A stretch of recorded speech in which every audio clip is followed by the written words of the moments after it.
So what you're seeing there is that blue thing that's the officer's holding it is a tool that you can use to kind of get in the jambs of the car. You'll see there, you kind of prop it open a little bit to get to the doorknob so you can unlock a vehicle. Yeah, send me another unit. It's a great way to, it's a great tool to have if you're an animal control officer. Just make sure you check the local laws and your policies and procedures for that. But something like that can come in handy. Oh, okay. Just here, you got to get your dog, hon.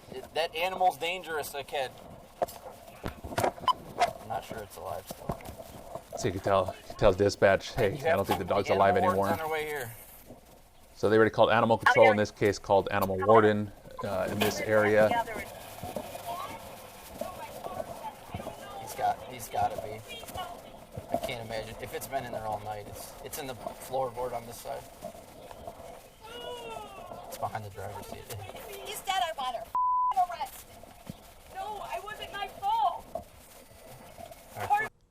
So you can see, she swears and just she's pissed off because, obviously it's pretty obvious when you go to those type of calls and, you see the animal in that situation that the dog is deceased. He was running and he died. Here, come back here with me, okay? Hang on. She's gonna take I it. need somebody to arrest her. The damn dog's dead. All right, come here. You're being detained right now, okay? No, they're arresting me, Phil. Come here. Stop her. Get out of here before I kill you! Okay, hold on. Really? She just said that to me. I'm stabbing in my foot. And remember, that is a threat and it is on body camera, and that's how sometimes situations can get out of hand because when we go and deal with the second half of this, the police department's probably going to take this case over with. They're probably going to file charges, if anything, against the woman in the video. But you don't want to ever give the other side, the other attorneys, a chance to question your professionalism. Even though it's pretty obvious that, we'll hear in a second too, the statement she makes to the police officer about leaving the dog in the car, any little thing like this can help derail a case. I know it sounds weird, I know it sounds horrible, but you got to remember that there is another side to this that is trying to not get this woman prosecuted. And that's what you got to keep in the back of your mind, is that you got to either stop another attorney from using that statement of, you had such prejudice against my client type of thing. Again, they're going to use any little tidbit they can to not get her charged with animal cruelty or animal neglect in this situation. So again, this is where the professionalism comes in. This is why we have to do what we do, is to make sure that we don't give any chance that there's, you don't want to give any chance for the other side to win just because the emotions got the best of you. Waiting for Phil and my battery died. Here. I like how he just tosses her phone. Sit in the car. I have no underwear on. Okay. All day. My parents in Bedford at between 5 and 6 in the morning, like real early, because my dad leaves for work with him. My car was running the whole time. And then I took him out and then put him back in with the car running like I do, and the car died. What time was that at? About noon. What time do you think it is now? So you're telling me the keys are in now, there? But I've been outside. The keys are in there? Yeah, the keys are in it. Unless Well, I how took would it them just out. die? Huh? How would the car just die? I don't know. The battery keeps dying in that car. I don't understand. Why would you leave your dog in the car? Because I was leaving again. I don't just leave him on it on purpose like that. It's 2.5 hours. and it's I was hot. outside with him. I put him in there because it's hotter in the house than it is in the car. With the car running, it's cooler.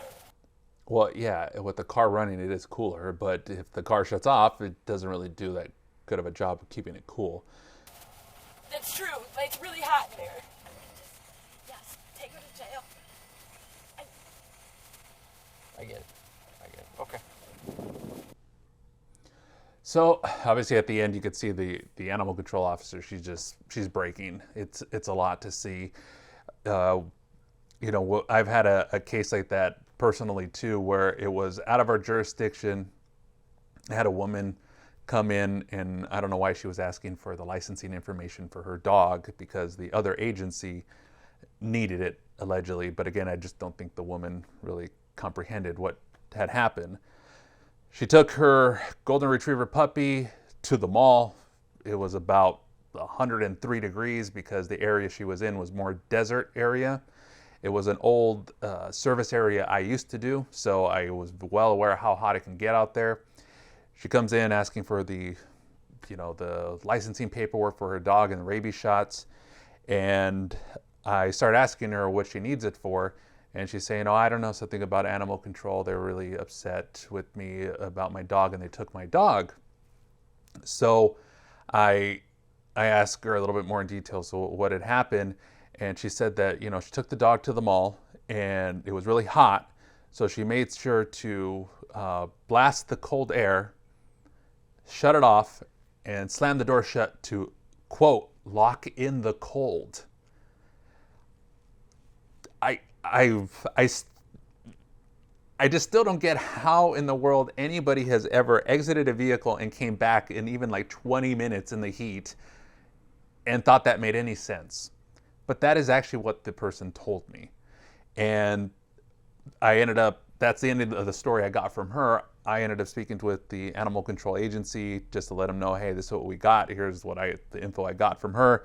And apparently, yes, they received a 911 call for a dog locked in a vehicle.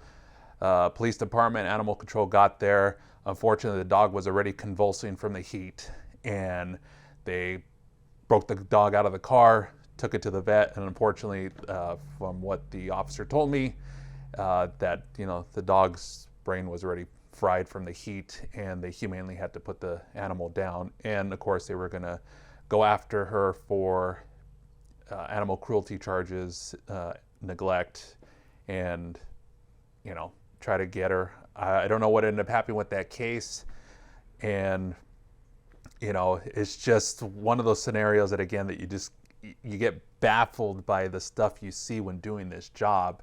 There's just the mentality of people, the common sense, again, which is not so common, that we deal with. So when I found this video, it kind of reminded me of that story. But the bigger thing too is, again, if you're thinking about getting into this job, as you saw with this officer, it is very emotional. You do get times when you run into situations that you're like, you cannot fathom someone actually did whatever you're just looking at. And you're seeing that person right there. And you have to act professional, because now you have to fight for that animal, and you have to remain professional. Ask all your questions, get all the evidence, and present it in the best way you can to at least fight for that animal on the second round. So, I thought this again would be a good video to show that. Totally feel for the officer in this video. It's just one of those times where you just have to learn to take a step back, pause for a second, and go ahead and, reset. Hey, thank you so much for watching this video. If you like this kind of content, you might want to check out this video next.